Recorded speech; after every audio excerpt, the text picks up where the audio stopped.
chapters on intention. And I used to have the disease to please. And it's very hard when you are the first in your family to make money. Got some witnesses in here. You're the first in your family to make money. Everybody thinks you're the First National Bank. It's really hard if your income is printed in the paper. So you can't say I don't have it this week. I ran out of that story. So you have to set some boundaries for yourself. And it was very hard for me in the beginning to figure out how to do that. And I would give people money who would ask me for money, and then next month they'd be back. And I was wondering, why are you back? I just gave you the money. And I was talking about this one day with Stedman, and I said, I don't get it, I don't get it.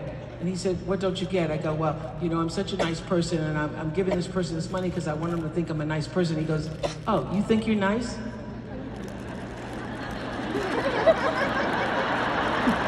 I go, I know I'm nice, because I am Oprah of the Oprah Winfrey Show. And everybody thinks I'm nice. He goes, well, everybody don't know you.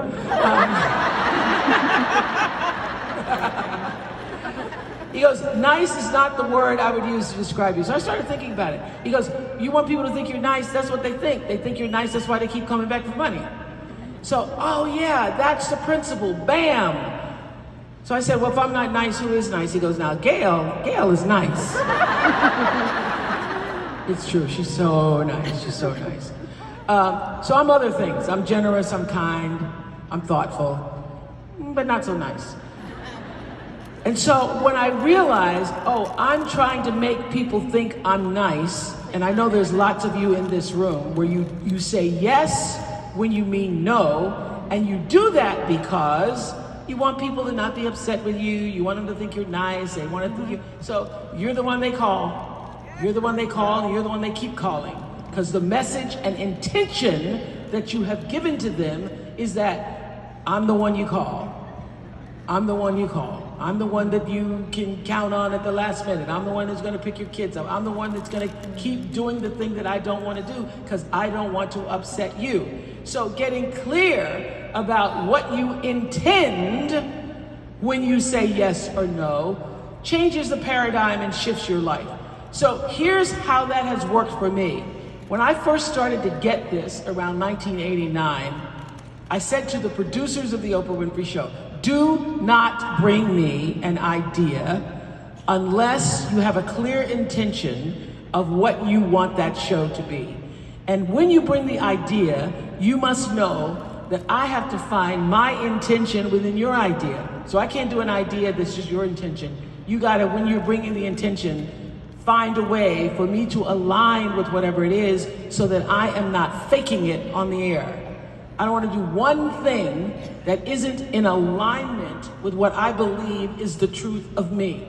And that is why you watched every day at 4 o'clock. You couldn't identify that that's what was going on. But what was happening is we were an intentional, purposeful show. I didn't do one thing that I thought was a fake or phony thing for me. And so, sometimes producers, they're just like, I don't know what to tell you. I'd come in, every time I'd say, what's your intention? And I remember Terry Golder once said, Brad Pitt. My intention is Brad Pitt. Brad Pitt said he wants to do the show. He's gonna sit in the chair, you're gonna sit in the chair.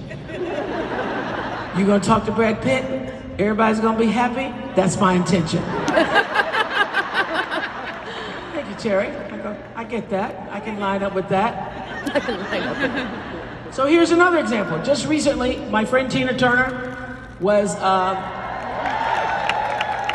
and she became my friend after she was on the Oprah Show, and I was such a big groupie. I literally heard her rehearsing, and while she was rehearsing, I was in my office, and I saw her on the monitor, and I went down, and I was like, whatever that is, I want some of that.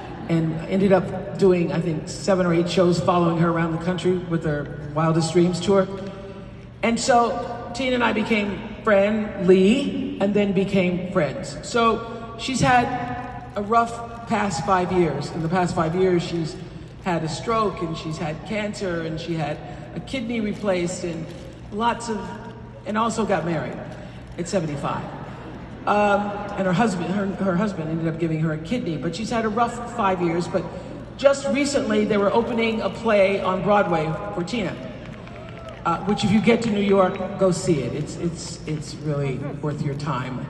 And so Erwin, her husband, and the Tina team had called and asked would I do the red carpet. Now I've reached a point in my life where I don't want to do the red carpet. I've done enough red carpets. And so I don't do red carpets. So I say, no, I don't do red carpets. So, and my intention is to go in the back door.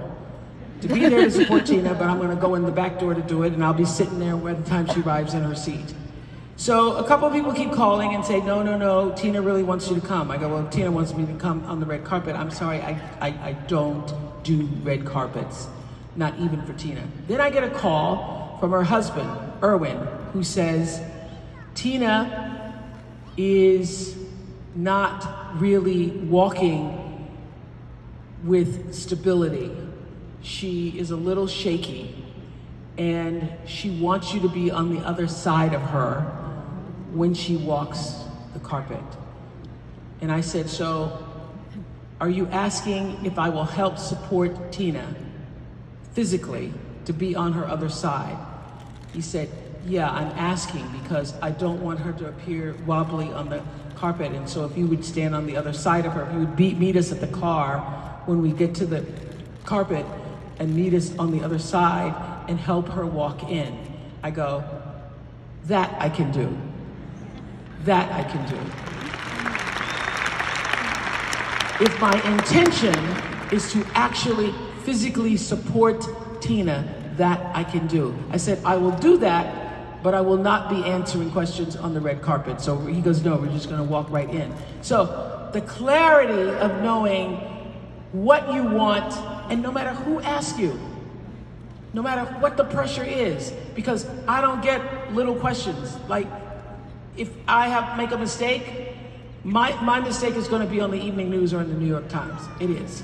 So I don't get the luxury of not moving through life intentionally. And every great decision I made, and also every terrible outcome I've experienced, has been caused by either the lack of clarity of intention or moving ahead when inside my gut I felt something different. And every one of us has the internal knowing. I call it the voice of God. It's also called intuition. It's also called many things. But there's a knowing inside all of us that is always whispering to you. We've all felt it, right? And it comes first in like a little, Sometimes it's so subtle, you gotta be really spiritually aware to get it. But this is what I know. Life whispers first before it knocks you upside the head. It whispers first. And so if you don't get the whisper, you get like little pebbles, little thumps upside the head, which my grandmother, whenever I was talking too much, she'd just turn around and thump me. And that meant, shut up, and shut up now. And so the whisper is always trying to offer you and bring you the message. By the time you're getting thumped upside the head, the message is now turned into a problem. And if you don't listen to the whisper, it always turns into a problem. And if you don't heed the problem ends up being a crisis. And if you don't heed the crisis, you end up in disaster, all because you didn't get the whisper. So we want to move through life. That's where I am now. I find myself in a crisis. It's because I didn't pay attention to the whisper, because it always whispers, and it's so subtle.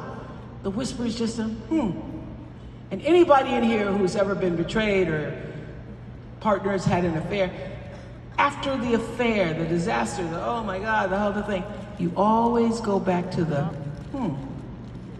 I thought something was up. So when the intention is clear, When you are clear, when you have clarity of vision and focus, nobody should bet against you. So your mantra is what? I can. Oh, that's a pitiful can. Your mantra is what? I can.